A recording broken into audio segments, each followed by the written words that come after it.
Assalamu alaikum dear students. In the previous class we have completed our exercise 11.2 of this three-dimensional geometry, and that was regarding the equation of a line in one-point form, equation of line in two-point form, angle between two lines, and shortest distance between two skew lines. The topic shortest distance between two skew lines and the regarding questions that we have done in the this exercise, they are very much important as far the examination point of view is concerned. You will see ये जो shortest distance between two lines हैं अक्सर आता है paper में, अक्सर क्या हर साल आता है, and in every series. So concentrate on that formula that we have deduced for shortest distance between two these skew lines. The definition of skew lines, how they are non-coplanar lines. तो ये सब कुछ हम previous class में ये जो है exercises भी और ये topics भी पढ़ रखे हैं. Now next we have again an important topic, and that's the next section of this three-dimensional geometry, and that's about a plane. So what is actually a plane?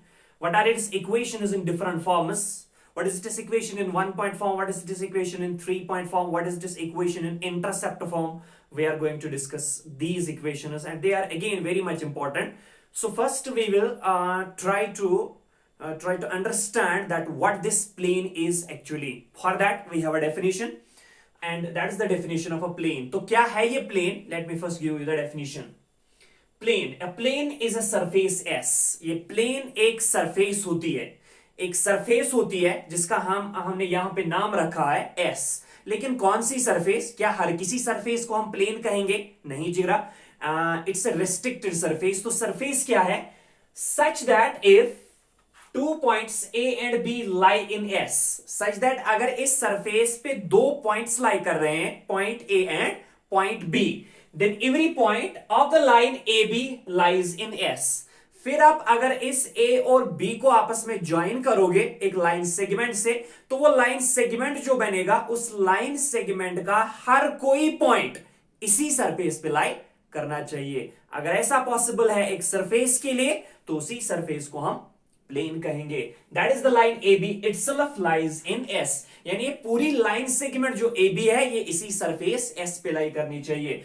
तो suppose you have a surface, suppose आपके पास एक surface है like this, and this surface S can be regarded as a plane. इसे तब कहेंगे plane. So keep in mind every surface is not a plane, it's a restricted surface. तो restricted क्या? That is अगर ये surface S है और इस सरफेस S पे हमें लेने हैं any two points, point A here and suppose point B here, फिर इन दो पॉइंट्स को आपस में ज्वाइन कर देना है. ये लाइन सेगमेंट AB जो बनेगा, इस लाइन सेगमेंट AB का हर कोई पॉइंट इसी सरफेस S में लाई करना चाहिए.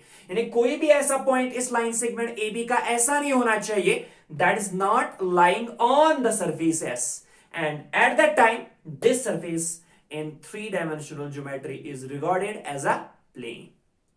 So for instance, अगर मैं यहां पे बता रहा हूं, सपोज ये सरफेस S है और इस सरफेस S पे दो पॉइंट्स है, ये यहाँ पे point A and suppose it is here point B. तो ये हमारे पास एक सरफेस है, सरफेस पे हमारे पास दो पॉइंट्स हैं, point A and point B.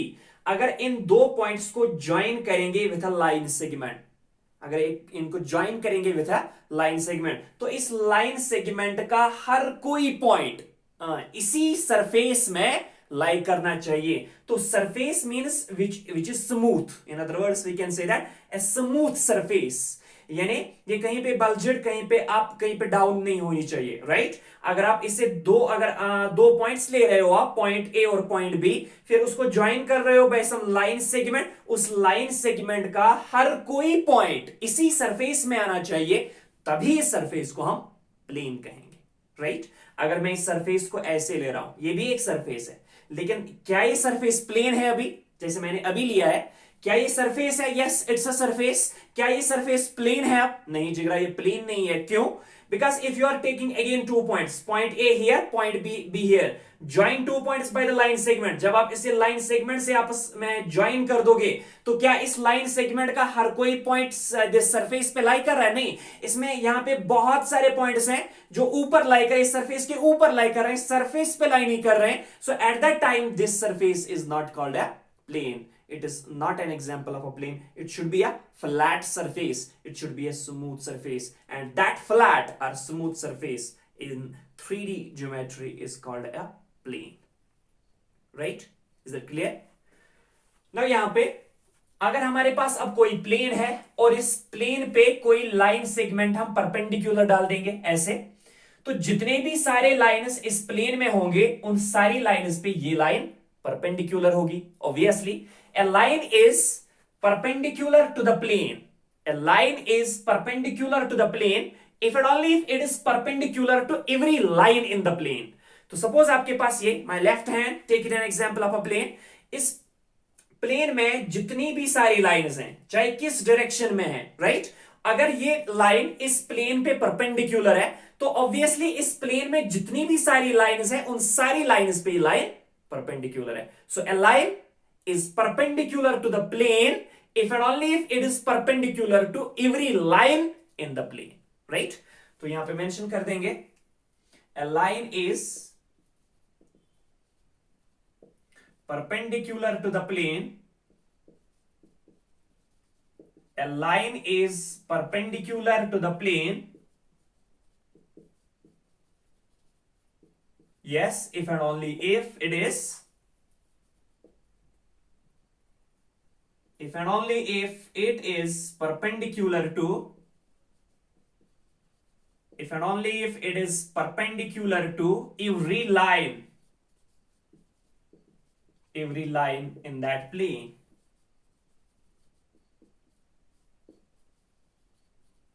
If and only if it is perpendicular to every line in that plane. So a line is perpendicular to the plane if and only if it is perpendicular to every line in the plane. Means अगर एक line एक plane पे perpendicular है तो plane में जितनी भी सारी लाइंस हैं किस डायरेक्शन में है डजंट मैटर, ये लाइन उन सारी लाइंस पे परपेंडिकुलर होगा. Right, this was the simple definition of a plane, the definition of a plane. And now we are going to deduce the equation of plane in different forms. And here we are going to discuss the equation of plane which is perpendicular to some direction and is at a given distance from the origin. So here we are going to deduce the equation of plane perpendicular to a given direction.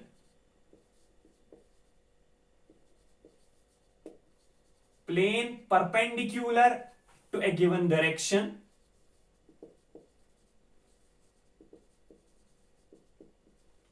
and at a given distance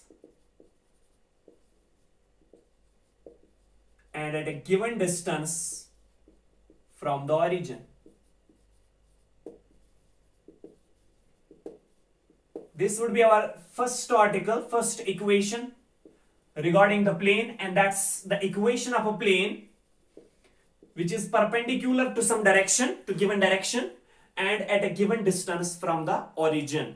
तो जिगर आपको एक plane की equation चाहिए, ये plane ऐसे होता है, यूजुअली हम इसे ऐसे लेते हैं, लेकिन ऐसे प्लेन को हम बोर्ड पे नहीं रख सकते इसलिए हम ऐसे रख लेते हैं फिर. राइट, सो आपके पास एक प्लेन है और आपको इस प्लेन की इक्वेशन चाहिए, लेकिन दे क्या रखा है कि it is perpendicular to some direction. ये प्लेन जो है इस पे कोई डायरेक्शन जो है वो परपेंडिकुलर है. Right, and is at a given distance from the origin, और ओरिजिन से लेके इस प्लेन तक जो परपेंडिकुलर जो डिस्टेंस है वो दे रखी है और आपको चाहिए इस प्लेन की इक्वेशन. तो दो चीज दे रखे हैं प्लेन के बारे में कि ये प्लेन जो है it is perpendicular to some direction, किसी डायरेक्शन पे ये परपेंडिकुलर है या कोई डायरेक्शन इस पे परपेंडिकुलर है, and at a given distance from the origin, और ये ओरिजिन से किसी फिक्स्ड किसी गिवन दूरी पे लाई कर रहा है ये plane, and you need to find its equation.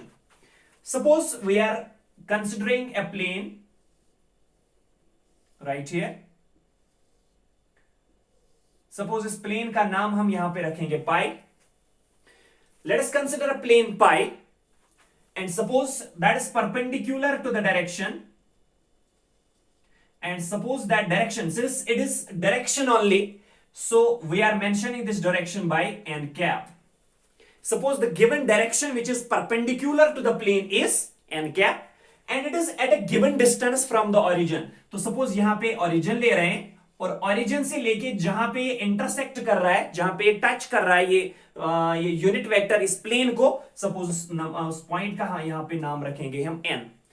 तो ध्यान रखना जिगरा, ये एन वेक्टर जो है, एन कैप जो है, ये प्लेन को यहां पे इंटरसेक्ट नहीं करेगा, ये यहां पे इंटरसेक्ट करेगा. क्यों? मैंने अभी बता दिया कि प्लेन इस तरह नहीं है, इस तरह है. तो हमारे पास ओरिजिन से लेके जो यूनिट वेक्टर है वो इस तरह है, तो that will intersect the plane right here, not here. Is it clear? ये प्लेन इस तरह है. सो ओरिजिन से लेके एन तक सपोज कोई गिवन डिस्टेंस है, और हम इस गिवन डिस्टेंस को सपोज P से डिनोट करेंगे. So we have to actually deduce the equation of a plane pi which is at a distance of p units from the origin and a direction n cap is perpendicular to the plane, right? So यहां पे पहले mention कर देंगे. Let us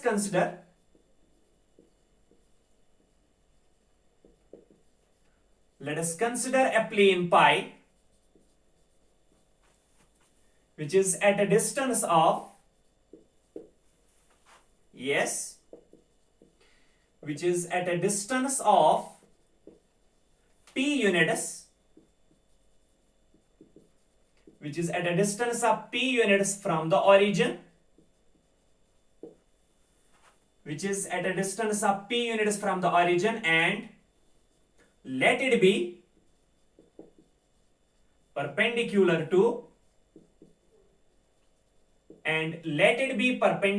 to n cap. Suppose ये perpendicular है, यानी n cap जो unit vector है वो इस प्लेन पे परपेंडिकुलर है. Because we are talking about the given direction, इसलिए कोई वेक्टर नहीं लिया, हमने लिया unit vector will give you the direction. And suppose जो डायरेक्शन इस पे परपेंडिकुलर है वो है this n cap, that is o n vector. ये जो o n वेक्टर फिर वो उसमें मैग्नीट्यूड भी आएगा, डायरेक्शन भी आएगा, but we are talking about n cap, the unit vector which is perpendicular to the plane. But this unit vector n cap must be from origin to the plane. Its direction must be from O to n, right? And let it be perpendicular to n cap. Suppose जहां पे ये unit vector n cap plane को intersect कर रहा है, उस plane का जो नाम है वो उस point का नाम वहां पे n है, लेकिन o n जो है that is we have taken that is perpendicular to, because since n cap is perpendicular to the plane, obviously o n is perpendicular to the plane. and जहां पे ये intersect कर रहा है उस point का नाम हमने लिया है n, so let n be the foot of perpendicular from origin to the plane. Let n be the foot of perpendicular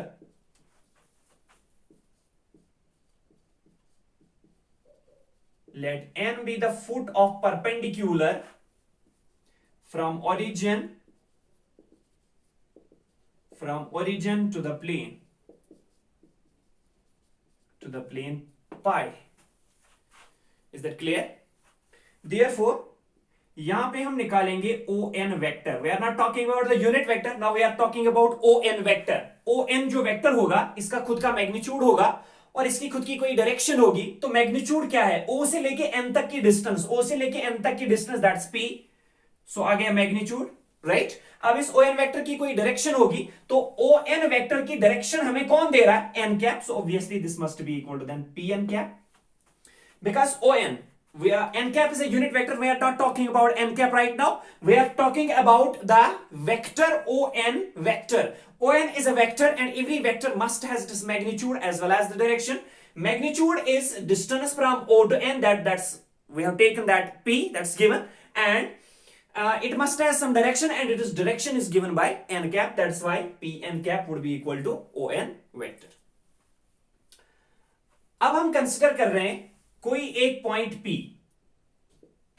suppose उस पॉइंट का पोजीशन वेक्टर हम स्मॉल r ले लेंगे. अभी हमने नहीं बता दिया कि ये पॉइंट कहां पे है.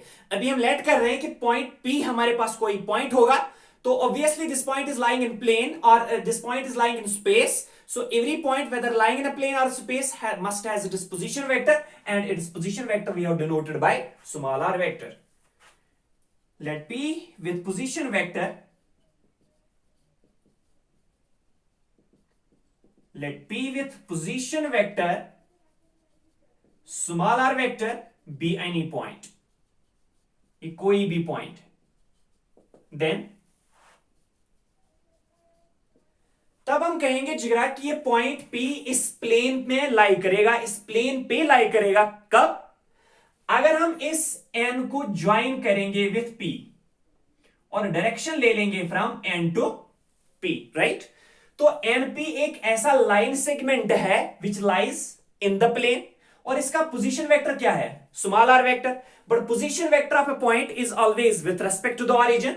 तो ऑरिजिन से जो डायरेक्टेड लाइन सेगमेंट होगा towards P, that must represent small r vector, right?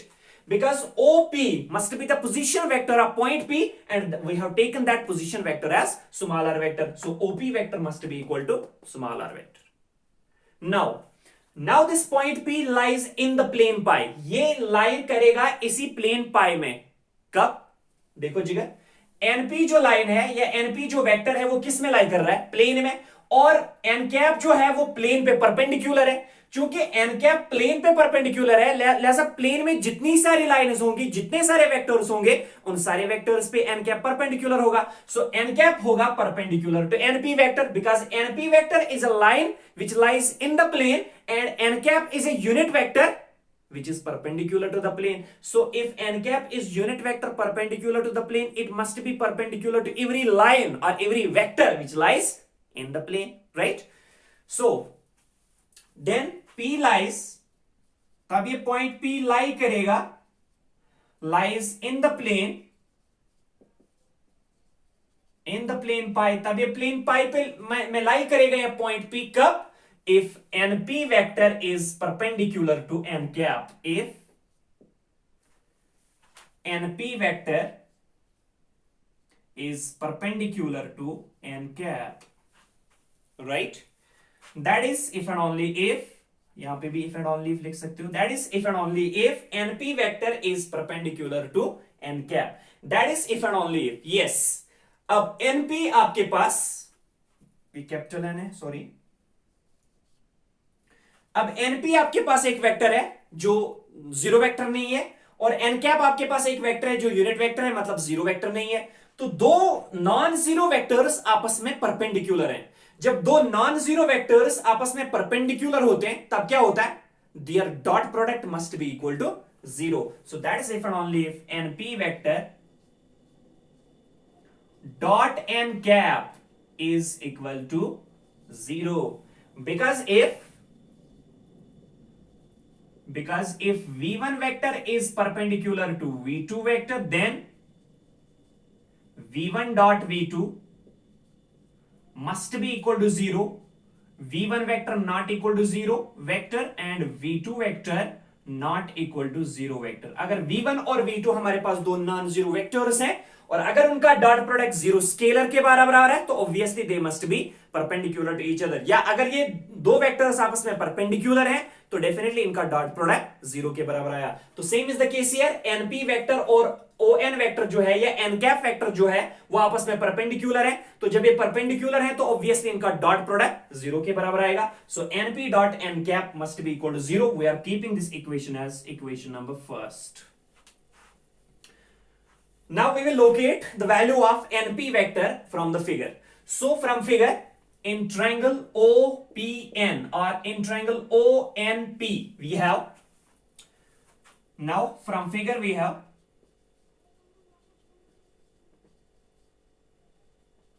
now from figure we have, yes, but we have from the figure, look here, ON vector plus NP vector must be equal to OP vector, because by triangle law, as ON vector and NP vector are two vectors represented by two sides of a triangle taken in same order, then their sum or resultant must be the vector which is represented by the third side taken in opposite order. So that's why ON vector plus NP vector must be equal to OP vector.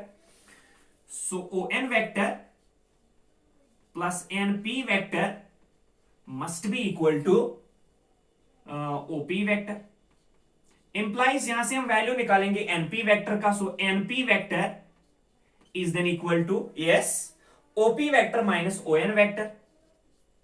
So OP vector minus ON vector, which further implies that NP vector is then equal to, yes, dear students, क्या आएगा? OP vector. OP vector is actually the position vector of point P, and that's small r vector. So small r vector minus times ON vector. ON vector का value क्या है? Pn cap. So r vector minus Pn cap. Substituting the value of NP vector from here in equation first. Therefore, from equation first we have.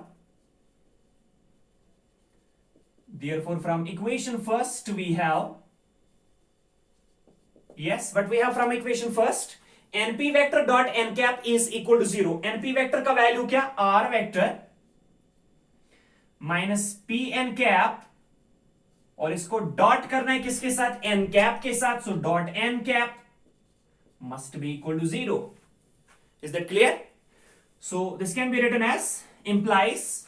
अब पहले r vector से dot कर दो n cap को, तो क्या आएगा? r vector dot n cap minus p n cap से डॉट कर दो, तो क्या आएगा? Minus p n cap dot n cap, and that's equal to 0, right? Which further implies that r vector dot n cap minus p times n cap dot n cap. The dot product of a unit vector with itself always yields 1. So into 1, and that's equal to 0. Is that clear? So implies यहां से क्या मिलेगा? r vector dot n cap minus p1 is p, तो ये यहां पे minus है, RHS में ले लो तो plus p. So that's equal to p. So r vector dot n cap is equal to p is the required equation, vector equation of the plane. So this is the required, or which is the required vector equation of the plane.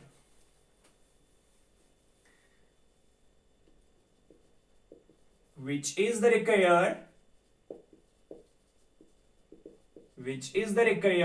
vector equation of the plane.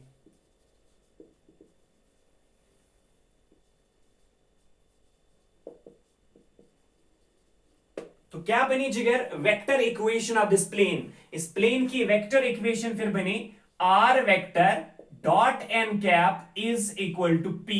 The vector equation of a plane which is perpendicular to a given direction and at a given distance from the origin. तो क्या है? r vector dot n cap is equal to p, where r vector is the position vector of any point in the plane, n cap is a unit vector perpendicular to the plane, and p is the distance of this plane from the origin, right? So that is actually the equation of a plane in vector form. That plane which is perpendicular to some given direction and is at a given distance from the origin, right? क्या है equation? r dot n cap is equal to p, where r है, r vector जो है, that is the position vector of any point lying in the plane. n cap is a unit vector perpendicular to the plane, and p is the distance of this plane from the origin, right? Now we are going to discuss the Cartesian equation of the same plane.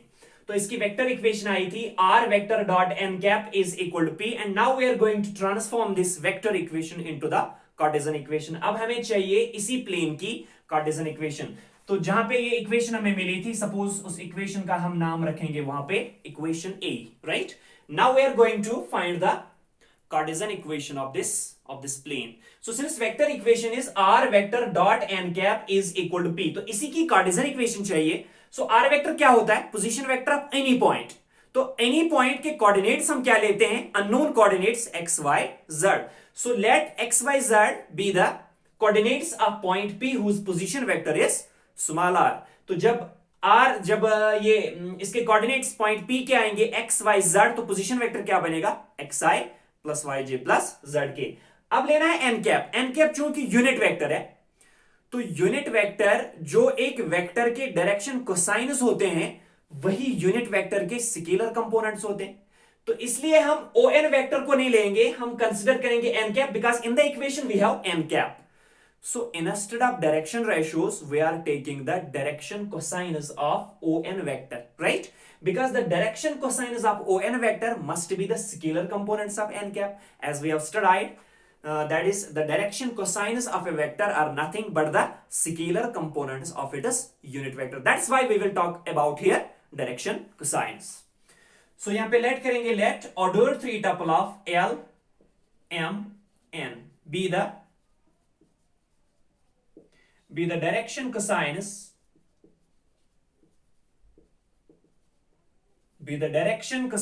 of vector ON, and let point P be, point P चूंकि एक unknown point है तो इसका position vector हमने ले लिया vector form में, Cartesian form में हम पोजीशन वेक्टर नहीं बल्कि कोऑर्डिनेट्स लेंगे. And let the point P be, ये एक अननोन पॉइंट है, इसके अननोन कोऑर्डिनेट्स होंगे, and let that be x, y and z, right. Therefore सबसे पहले हम कैलकुलेट करेंगे r vector. Yes, what is that? r vector is the position vector of point P, but point P has the coordinates x, y, z, unknown coordinates, no doubt, but they are x, y and z. If a point has the coordinates x, y, z, then the position vector must be xi plus yj plus zk and और क्या चाहिए? n cap, and n cap किसके बराबर आएगा? देखो जी, हमने L, M और N लिए हैं ON वेक्टर के डायरेक्शन कोसाइन्स. तो ON यहां पे ओरिजिन आपका है O, तो ON के आपके पास एक वेक्टर है, इस वेक्टर के डायरेक्शन कोसाइन्स हैं L, M एंड N. लेकिन इसी वेक्टर के अलोंग जो यूनिट वेक्टर है उसका नाम क्या है? n cap. और direction cosines of a vector are the scalar components of its unit vector. तो n कैप के स्केलर कंपोनेंट क्या है? L, M, N. जब n कैप के scalar component L, M, N है तो n कैप किसके बराबर आएगा? Li plus mj plus nk, right? Why? Because the direction cosines of a vector,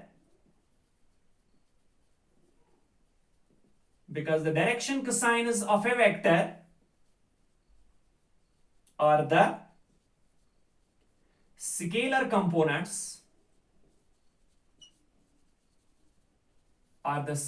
components of its unit vector.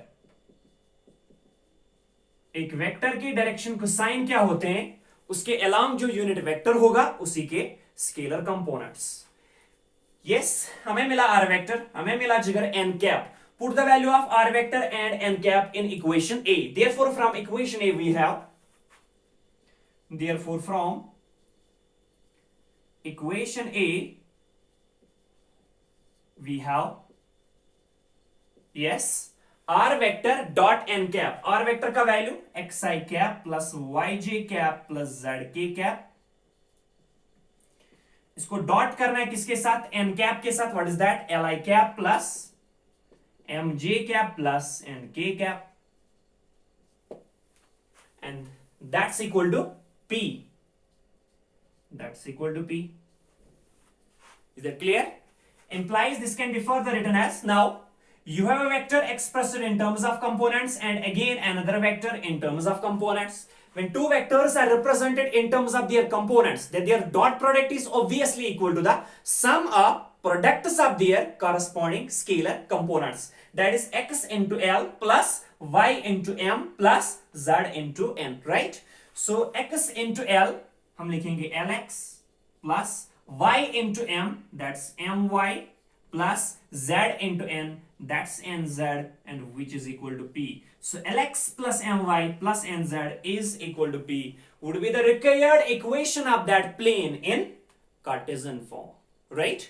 But since L, M, N are the direction cosines of that ON vector, scalar components of n cap, लेकिन n cap इस plane पे क्या है? Perpendicular. Perpendicular का दूसरा नाम हम normal भी लेते हैं. तो that is why this equation of plane is called the normal form of equation of plane. This is known as the normal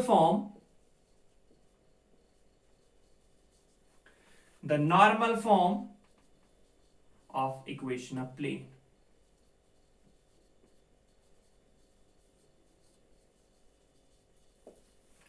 So actually that is the Cartesian equation of plane. Lx plus my plus nz is equal to p. ये इस vector equation की Cartesian form बन रही है, लेकिन चूंकि इसमें l m n आ रहे हैं जो एक्चुअली o n वेक्टर के डायरेक्शन कोसाइन्स हैं, यानी n कैप के स्केलर कंपोनेंट्स हैं या डायरेक्शन रेशियोज हैं, तो जब ये n कैप के स्केलर कंपोनेंट्स है, n cap is perpendicular to the plane, perpendicular is also called normal to the plane, since l m n are the scalar components of normal to the plane, and that's why this equation lx plus my plus nz is equal to p is called the normal form of equation of plane. While in that equation l m n are the direction cosines of o n vector, means scalar components of unit vector n cap, right? And x y and z are the, yes, coordinates of any point P lying in the plane, and P is actually the distance of this plane from the origin, right? So we have deduced two equations. R dot n cap is equal to this P, vector form of this plane, and Lx plus my plus nz is equal to this P, and that's actually the Cartesian equation of the plane. But since they are including L, M and N, and that's why this is known as the normal form of equation of plane. So since we have deduced two equations, one is in vector form and next one is in Cartesian form. Now we have two other equations, that is हम फिर से करेंगे r dot n cap is equal to p, फिर से इस vector equation की एक और फॉर्म निकालेंगे, लेकिन उस फॉर्म का हम वहां पे नाम देते हैं standard form of the vector equation. तो क्या बनेगी standard form of the vector equation, और फिर इसकी भी जनरल फॉर्म निकालेंगे. ये नॉर्मल फॉर्म है, इसकी भी जनरल फॉर्म निकालेंगे. तो next topic would be standard form of the vector equation and general form of the Cartesian equation. और इसी में हम 2-3 कोरोलरीज फिर डिस्कस कर लेंगे. वेरी मच इंपॉर्टेंट कि अगर आपके पास एक प्लेन है, इस पे ये परपेंडिकुलर है, एक वेक्टर होगा, तो ऑब्वियसली इस वेक्टर के डायरेक्शन रेशियोज होते हैं. तो एक नॉर्मल के परपेंडिकुलर कहो या नॉर्मल कहो, एक नॉर्मल के डायरेक्शन रेशियोज को प्लेन का क्या कहते हैं. Very much important concept is there, and that we will discuss in the next class.